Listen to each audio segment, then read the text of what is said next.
there's a very powerful feeling for a young person to be like, I can do this. I've got this. I am in charge of this. And knowing that that is kind of unique for that whatever age you're at to be able to do that. But it also just breeds this trust between parent and kid that like, I trust that you're able to do that. And the kid feels like, wow, my parent trusts me to be able to do it. So linking those two things, I think is really key. And we talk about that with chores too, right? When you show us that you can do your chores and you get, in our house, you get the new birthday chore, you also get this new privilege because as you're growing in responsibility, we are also increasing your freedom. Welcome to Raising Adults, the groundbreaking parenting podcast that starts with the end in mind. We're your co-hosts, Deana Thayer and Kira Dorian. We created future-focused parenting to take families from surviving to thriving. So join us as we help you stop raising kids and start raising adults.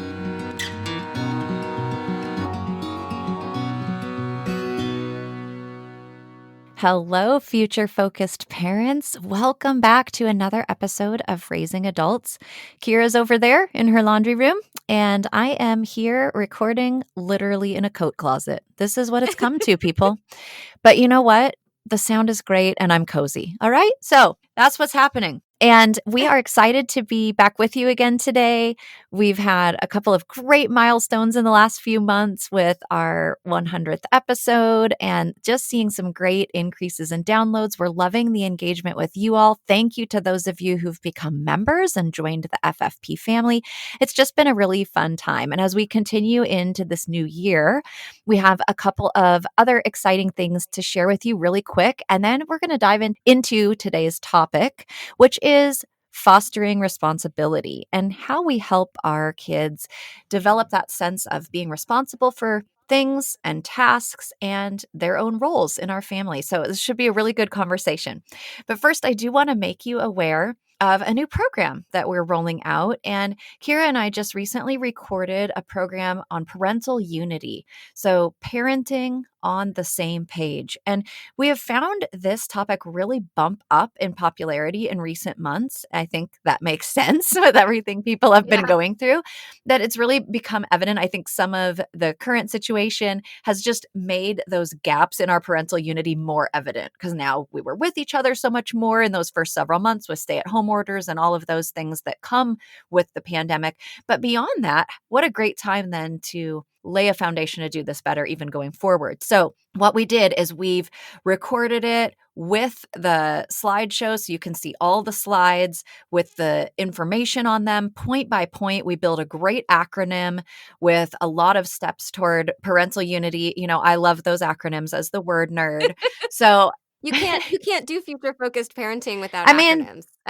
FFP is an acronym. It's already there. So I just want to really recommend that you get your hands on this. And Kira's going to tell you how to find it, but I just want to implore you. This is such an important topic. And I want to say to those of you who may have a more unique family structure, this is still for you. So single parents, blended families, parents who have other caregivers involved, when you can provide that cohesion and that togetherness in your parenting, it helps so much. So even other adults who are involved in your kid's life, getting on the same page about what are the values here, what are the things we're parenting toward, it just helps so much. So I can't recommend this program enough. It's hopefully going to be really helpful to all of you. Yeah, absolutely. And, we ran that episode of Parenting on the Same Page over the break, and we told you that was like dipping a toe into this program. So if you like that episode and you want more, you can find it on our new and exciting website. We have the most amazing brand new website. It does all the things that I never figured out how to do, building a website on marshmallows and toothpicks, as I have done. It's like the real deal. It's like a real fancy person's website. Like, we're fancy now, Deana. And so if you go to futurefocusedparenting.com, you can find everything.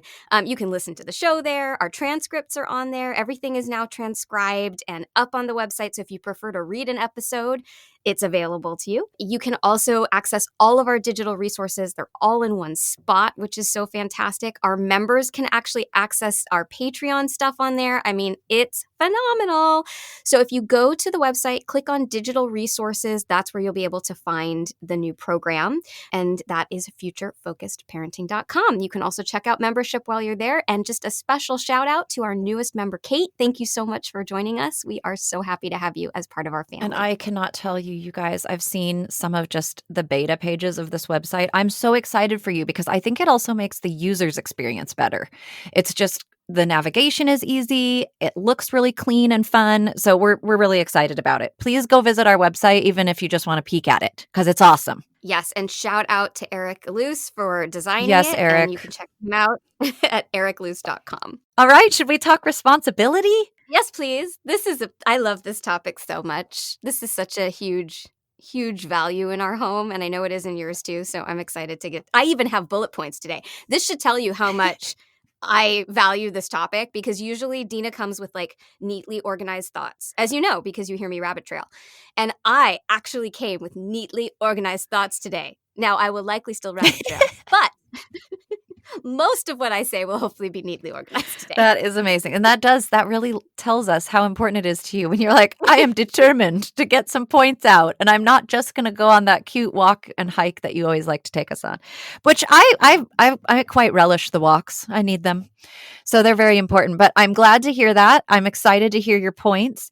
And I do think this is a really fun one because it also feels like a little bit of an homage to like early raising adults. Can we say that yet? We're not that old, but chores was like one of our first episodes. And this really is linked to that. I mean, chores is one way we help our kids have responsibility, right? So it just feels very sentimental and near and dear to my heart. I think if you're a future focused parent, responsibility is probably one of the things that you're aiming at. And if it's not, I'd like to encourage you to consider maybe it should be, because it's such a huge one. So well, and if our whole platform is raising adults, right? And so what is the definition of what we would all kind of hope an adult would be is a responsible adult? I mean, you and I say all the time, we don't want kids on our couch at 30. No, thank you, right? So part of how we don't have that is by raising them to be responsible, which means they're responsible for themselves. They're capable of taking care of themselves. And so that breeding ground happens, while they're home with us. Yes, well said.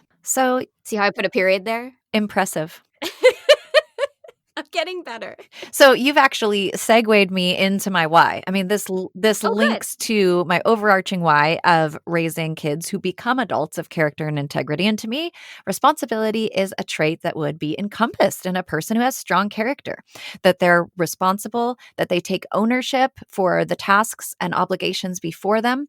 But also, I think linked with that is some initiative too, that they're also the person looking for, where can I take responsibility that maybe I'm not yet? And so to me, this really links to my overarching why. And it was very important in our household too. So I couldn't agree more that today is a topic I'm excited about. Yeah, I love that. I mean, my why is very similar. And I think I kind of touched on it already, which is just, for me, that is one of the definitions of being an adult, is that you're responsible. Mm-hmm. I'm not convinced just because you're over 18 doesn't mean you're actually an adult if you're still financially dependent on your parents at 35, or, you call your parents to get you out of a jam at 35, 40. Like, is that adulthood? I don't really know. I don't know. And I think part of what informs this for me is I've had to be fiercely independent from a young age. My parents were wonderful emotional supports, but I lived in another country, right? I had to be pretty independent. There wasn't a lot of hey, can you bail me out of this jam? I had to bail myself out of a jam. And even, sorry, okay, here's the rabbit trail. Ready, everyone? RTFTD, rabbit trail of the day. Here it is. It takes us to Rome.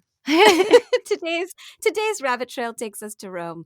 But when I was 18, I backpacked through Europe, and I got to Rome, which was my final destination. And I was at the airport about to board the plane. So this was pre 9/11, just FYI, because this wouldn't have happened post 9/11. But I'm literally at the gate with my boarding pass. And I'm Canadian by birth. And so I only got my American citizenship in my 20s. So at this point, I'm a Canadian with a green card here in the US. And I go to board the plane, and they're like, "Can we see your green card, please?" And I was like, "Oh, nope, don't have that." And they would not let me board the plane. And so A, not so responsible for getting her green card. But B, so I was with a friend, and her parents flipped out and were like, "You're getting on the plane." And so my friend reluctantly left me in Rome by myself at 18, flew home, and I had to figure out where I was going to stay. I had to go to the embassy, get my papers. Like I had to do everything on my own at 18. And I love my parents, but like, what could they do? There wasn't a lot they could Right. do, right? And my instinct was not for them to solve that problem for me. I wanted to solve that for myself. And that's a real source of pride for me, like as an individual, to be that responsible, even at 18. And I feel it now in my adulthood as well. And so I wanted that for my kids. Yeah, and End of rabbit trail. end of rabbit trail. Here ends today's rabbit trail. We're back in the US now. But, I think it's so true because even when we say all the time, like, we're not trying to raise children, what do we say? We're trying to raise fully functioning, responsible adults. We even put that word in there in terms of the goal of what future focused parenting is about. So I think the importance of today's topic really can't be overstated. It's critical. And now we want to give you some kind of tools and tips for how you might go about doing this. So, Kira, why don't you share one or several of yours and tell us what are the things that you did that you found helpful around this? Yeah, well, I think one of the things you and I talk about all the time, and I think it's actually critical to this topic, is linking responsibility with freedoms or privileges. Because the reality is in the world, that's how it works. The more responsible you are, the more freedoms you're afforded. And that should be how it happens in the home as well, so that kids adjust to this concept of, I actually have to be responsible in order to get some of these privileges or freedoms. And so I think being able to do that in your home and show kids, as you show me that you're responsible for this, I'm going to feel more comfortable giving you freedom in this area because you're showing me that you're responsible. So an example might be, I mean, my kids are virtually learning. At the beginning, we gave them the opportunity to show us they could be responsible for their own schoolwork, and then we didn't have to hover over them. Well, once they were able to show us that they got their work done, they understood how to work all their Zoom meetings, et cetera, we started saying, okay, up to your room you go. You are now free to do school at your pace, and we trust that you're going to get that work done. And that's a beautiful thing for a kid to experience. I think, that feeling like I talked about. I mean, I know that Rome story was like out of left field, but there's a very powerful feeling for a young person to be like, I can do this. I've got this. I am in charge of this. And knowing that that is kind of unique for that whatever age you're at to be able to do that. But it also just breeds this trust between parent and kid that like, I trust that you're able to do that. And the kid feels like, wow, my parent trusts me to be able to do it. So linking those two things, I think is really key. And we talk about that with chores too, right? When you show us that you can do your chores and you get, in our house, you get the new birthday chore, you also get this new privilege because as you're growing in responsibility, we are also increasing your freedom. Absolutely. And that really ties to one of the things I wanted to share, which I think this also breeds a sense of ownership in children, that they feel, hey, I own that job. It's mine. There's this sense of, well, like you said, it's something you're really proud of when you look back on that experience in Rome. And I think this really leads to not only strong self-esteem and pride, but just that feeling of overall confidence and capability as well. I'm really Mm-hmm, capable mm-hmm. of doing these things. And when there are certain tasks that they own or responsibilities that are theirs, there's something really powerful about that. And we want our kids to feel ownership over their lives eventually. That's what we're working towards. So we start by giving them ownership over these other things, right? And we slowly give them ownership over more and more until they really own their life and how they navigate it. So I'm really glad you said that because that was kind of a perfect little segue there into something I wanted to share. I don't know that we always think in terms of I own my task. Like you and I talk about this in our business, like owning a process, about the podcast or whatever. But Yeah. there is something powerful about that. Like I own that. I'm responsible for making sure it happens from start to finish. And there's something really edifying and gratifying about completing that. And I think we want our kids to feel that because that is a win. Even just that emotional feeling of like, I did that. I'm capable. I'm strong. I'm equipped to do this. I'm confident. That carries with them through life. And I think it helps them see responsibility as a real positive and not a negative. I think sometimes our society kind of views responsibility as this like Debbie Downer thing, like, oh, I have so many Mm-hmm. responsibilities. But when we tie it to privileges in maybe a small way with younger kids, like this helps you earn your TV time or whatever it might be, in a larger sense, we're showing them how really responsibility links to freedom. When you are responsible for your life and when you are managing the things you need to manage, it really gives you the freedom to be in charge of your own life and to not have a life that feels really controlled for you. It puts you in the driver's Mm-hmm. seat. And I think that's awesome. Ugh, yes, I absolutely love that. We are going to take a really quick break. And when we come back, we'll share some more thoughts and maybe more rabbit trails. I don't know. We'll see. Are you raising boys? If so, you're probably confused and overwhelmed, at least some of the time. I'm Jennifer L.W. Fink, parent of 4 boys. And I'm Janet Allison, teacher of many more. We're the co-hosts of On Boys Parenting Podcast, where we explore and explain boy behavior with a healthy dose of humor, insight, and inspiration. We share concrete, life-changing tips that we've discovered over the last 20 years of parenting and teaching boys. You'll also meet leading experts and best-selling authors. With listeners in over 100 countries, On Boys has quickly become a parent favorite. As one mom said, "I feel like I'm not alone on this journey when I connect with On Boys." Find On Boys on your favorite podcast platform or subscribe at onboyspodcast.com. Join us for real talk about parenting, teaching, and reaching tomorrow's men. Okay. So, what else is on your list, Deana? Because I know that ownership piece tied to something else you want to talk about today. It does. Right? And I think part of what gives ownership is how we lay the foundation for this with little ones. And I just want to be clear. I mean, little. You can have a 1-year-old with responsibilities in your house. And and again, I mean, listen to that chores episode if you want like the nuts and bolts on chores. But even really little people can understand like, that's your job. You can talk to them about like, you get to do this. I mean, my kids each had their own little bin that they put their toys away in. And they got to pick the color of the bin. Like we made it as fun as we could. But even starting at like, I'm talking pre-verbal toddlerhood, they knew what it meant to go put their toys in their little bin. And that's a very simple thing, but they owned that. And they also knew which toys were theirs, which was really cute. Like they'd put their own stuff in their own bin and they would get kind of feisty if there was bin crossover. It was pretty funny. But what I love about this is that during this time, I was talking about this in a way that led with my vocabulary, which you've heard us say time and time again. I believe in using the word responsibility. You know, it's fine to say, this is your job and these are your chores and we can call things what they are. But I think when we start flexing that vocabulary muscle, our kids get to see, oh, here's what this big, long, hairy word actually means. Here's what it actually looks like.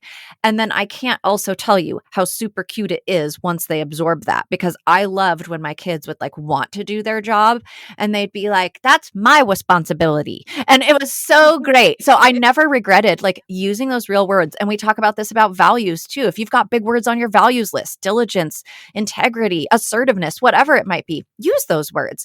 And then through these tasks and these tangible hows and whats, you're teaching them what that word means. So I really encourage the fostering of a vocabulary around responsibility very early. So they're really just flexing that muscle of using this word, or if they're pre-verbal, at least hearing this word and starting to connect to what does it look like. Yeah, absolutely. I mean, we use it all the time. And actually this kind of links to my next point, which is we really use it a lot when we praise our kids and when we're rewarding them. We talk a lot about like, wow, that was such a responsible choice, or thank you so much for being responsible for that. I really appreciate it. And I think that vocabulary piece is huge. And that is sort of the next thing I wanted to share, which is, catch them when they're doing this, because your kids probably show more responsibility than you think. And when they are making a responsible choice, when they are, owning that responsibility, responsible is a big word. It doesn't just encompass tasks, even though that's a great way to start, like 100%. You and I both agree that. But I think that even just making a responsible choice, like whether you're making a safe choice, right? You're out on the playground and, you decided not to jump off of the big toy. Like, thank you for being responsible and making a responsible choice. So looking at what are the ways in which your kids are showing those responsible behaviors and making sure you're catching it and praising it, because again, that positive reinforcement is huge. The more they feel like, wow, I am being told over and over again how responsible I am, the more likely they are to want to keep being responsible. So that praise piece and the reward piece, like I shared earlier, when you're seeing that a responsibility is happening over and over and over again, reward that. I have just really noticed how responsible you have been around taking out the trash without being asked every week. That is so meaningful to us. We would like to offer you an extra 30 minutes a week of video games because we're just so impressed with how responsible that you've been. And we feel like you can handle a little bit more video games because you've shown us that you're responsible. And that link, right, of like one of the reasons parents, myself included, don't love to give unlimited access to video games is, can we trust a kid to be responsible, to take care of themselves, to make a healthy choice? Well, when they're showing you all this other responsibility, you can link that and say, this tells me that you make responsible choices. And I feel a lot more comfortable offering you this privilege because I now trust that you're going to be responsible. Yes, I couldn't agree more. That's so true. How it links to our confidence in handing out a privilege when we see that responsibility. And you're right, it's not just tasks, responsible decisions. What a great example. I think another one, if you're looking for those more intangible things or you have older children, because I do think we often need to start with those tangible tasks when we're teaching responsibility. But another one that really comes up in our home with olders is time management and being responsible with, maybe you said no to that extra show because you knew you had a lot of homework that night, or you decided not to go to such and such event because you needed to study. And just that's a really great thing to latch onto and point out in that positive reinforcement that Kira was describing and say, wow, I really appreciate your responsible choice about how to use your time this evening. And then again, reward that where appropriate. When you see a pattern developing that's positive, we want to really catch that. And that's kind of like, I mean, I think anybody likes that. We all kind of thrive on those kudos once in a while, right? I know I love occasional verbal affirmation. So I want to be doing that for my kids. Well, and it comes back to that funnel that you talked about a long time ago on one of our episodes, that really, if you think about like an upside down triangle, that we want to be increasing the freedom over time. And that's going to have all these benefits of, first and foremost, a kid learning how to be an adult, which is number one, right? But number two, the relationship between a parent and child, when you don't have to like rein things in, when you're sort of actually opening, and that's a result of building that responsibility over time, that's going to also create a beautiful dynamic between parent and child. So why wouldn't we want that? No question that you absolutely do want it. And I guess my last little tip for you parents is just to be observing. We talk a lot about, pay attention and watch and observe. And I would encourage families to be observing and watching for those areas where they can hand off some responsibility. Because sometimes, just like Kira said, sometimes our kids are showing more responsibility than we're maybe dialed into. And sometimes they're showing us some readiness for responsibility that we're not always dialed into. So I encourage you as parents to be watching. Oh, you know what? I'm noticing that this morning I came down a little later and they had already like fixed their breakfast. So maybe they're ready on those quicker weekdays when we just need to get out the door. They can get their own bowl of cereal and pour their juice or whatever. And maybe you were maybe not on purpose and certainly not in a way that meant to be crippling, but you might have been helping in areas where you no longer need to help. And we want to be paying attention to what are those things that we can hand off over time and watching for that readiness. And it's hard. I'm telling you, just last week, I had a moment where I was internally white knuckling, like, am I ready to hand this kind of thing off? So I'll tell you, here's my RTOTD rabbit trail of the day from Deana. So my son just did a greenery fundraiser. He was selling wreaths and swags and centerpieces for the holidays. And I was really, really stressed out in the weeks following that fundraiser about him delivering the greenery. Like I wanted to go with him. And I was like, I noticed, I was like, I'm hovering. He already is a driver. He can easily get the address out of the school directory or whatever. And I needed to just let him do it. And so I did. I went to the houses of the people I was friends with and wanted to say hi to, I'll totally admit. But then I let him do it. And it was great that I caught it before I had kind of helicoptered the whole thing, which I think we can do unintentionally, right? And so it was great to just say, you know what, you still have these 3 wreaths to deliver. Let me know if you need any help with that. I made myself available, but I let him figure it out. And that's what I'm talking about, is just kind of paying attention and checking ourselves too. Like, what could I maybe hand off? And it's awesome because not only does it come off our plate, but we get to see them step into that. And I think they often want to show us that they can do it too. So there's some motivation on their part to be like, oh, I'm getting handed this extra responsibility and ownership of this task. I want to show that I can do it well. So Yeah, my parent believes in me, yes, right? right? I will never forget the year that my children's privilege that they asked for on their birthday was to be in charge of their own I snacks. remember this. I was like, "Really? That's what you want?" And they were like, "Yes." This was like the greatest gift to them in the world, that they don't have to ask for a snack, that they can have the, autonomy to choose when they have a snack. And I was like, "Wow, okay, sure." Like, I don't know why it never crossed my mind. It's like a great example of like, it's not like I was trying to like control their snacking. It was just, it didn't cross my mind that that would be something that would feel freeing to them, but it really did. And we had this with Rhiannon recently because that kid loves to bake, and she now has this little baking business. And I mean, it's a whole kerfluffle. It's a flour-filled experience. But Mhm. anyway, really up until recently, I have participated. I'll do things like crack the egg because I have like an eggophobia. Like, I really hate raw egg. It freaks me out.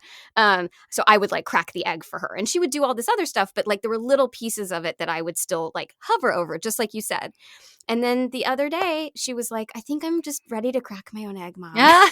I was like, "Okay," and I white knuckled it the whole way, but she did amazing. And for her, her whole face lit up. Like, I can now bake this whole thing from start to finish all by myself. Wow. Like, what an empowering experience for her. So yeah, I think that piece of handing off and delegating and watching for it, and not being afraid to lean in. But then here's the other piece that I would add to that, which I know you'll agree with, is it's also okay to pull back. Yes. Like, it is okay. There's nothing wrong with saying, I thought that was something we were ready for. Maybe we're not. That's okay. Let's try again in a few months. You don't want to do it too much, but occasionally if you have to backtrack, that's okay. And occasionally if that's a consequence, that's okay. Like, I really thought you were ready for this. It looks to me like maybe you're not. That's okay, but we're going to pull back on that privilege for right now. And once you've shown me that we're ready to try again, we will. 100%. Which is sort of what leads to my final point, which is slow and steady wins the race. Don't, if you have older kids and you're like, shoot, responsibility, don't throw 25 different responsibilities at them and expect that to be successful. Go one at a time. Give them something that they can own. Let them really sink into that and embed it. And then you can move on to the next thing. And so that can look however you want it to look, but slow and steady wins the race. And then you really do minimize the likelihood that you're going to have to pull back on something. But I will say, as a parent who has been slow and steady with responsibility, we definitely had one situation where I was like, I thought we were ready for that or not. That's okay. Mhm. And let's try this other thing. So that balance is really important, but go slow. Don't expect them to just, be able to do it all overnight. Build and build and build, and you will have that strong foundation to support it. Yeah, like we always say, making a course correction doesn't make you a bad parent. It makes you an aware parent. So if you're seeing something and maybe you handed off something a little too soon, that's okay. And again, tying responsibility to privileges is so perfect. So it's also okay if they're not showing you that they can be responsible with the privilege, that maybe it goes away for a little bit. So those are so intricately linked and important things. So to just review, we'll just kind of talk through what we've shared really quickly before we wrap up here. So I shared about the idea of giving kids ownership and letting them feel that weight of, hey, this is my job, and feeling proud of that and how that links to their confidence in their own capability, not shying away from using the big vocabulary, using the word responsibility and responsible, and also just how important it is to be watching for those things that you might be ready to hand off and let your children be responsible for. Yep, love it. And then I talked a little bit about linking responsibility and freedom, or responsibility and privileges, so that those two things become embedded in a kid's mind of, I have these responsibilities, but they give me these freedoms. Remembering to praise and reward them along the way. When you catch them being responsible, acknowledge it. It makes it that much more likely that they're going to want to be responsible again. Offer those privileges and those rewards to help them understand, like, hey, because I showed I was responsible here, my parent now feels comfortable giving giving me, ownership over this thing over here. And then finally, slow and steady wins the race. Don't overwhelm your kids. Go one thing at a time. It's going to help build their confidence and build your confidence that they can do it. And you know what I love about that too is it lets them get mastery. So they're not just like, I'm okay at this, and now you handed me 3 more things. They're like, I'm now excellent at this, and I'm ready for the next thing. And I think that feeling of mastery, again, contributes to that confidence in their own capability. So those things are all kind of a big mesh. It's like a plate of spaghetti. All the noodles are touching each other. All these things are connected. So FFPs, we really hope that was helpful today to kind of not just revisit tasks or chores, but to flesh out responsibility as a construct. What does that actually mean? What does it look like? How can you work on implementing that in your home so that it becomes a really vibrant idea that your kids can grab a hold of as they move in their journey toward becoming adults? And we want you to be able to help them get there. So thank you so much for being with us, and we look forward to being back with you next time for another episode. Raising Adults is produced by Kira Dorian and Deana Thayer and recorded partially in Kira's laundry room, partially in Deana's under the stair coat closet. Editing by Allison Preisinger and music by Seattle band Hannah Lee. Thanks so much for listening.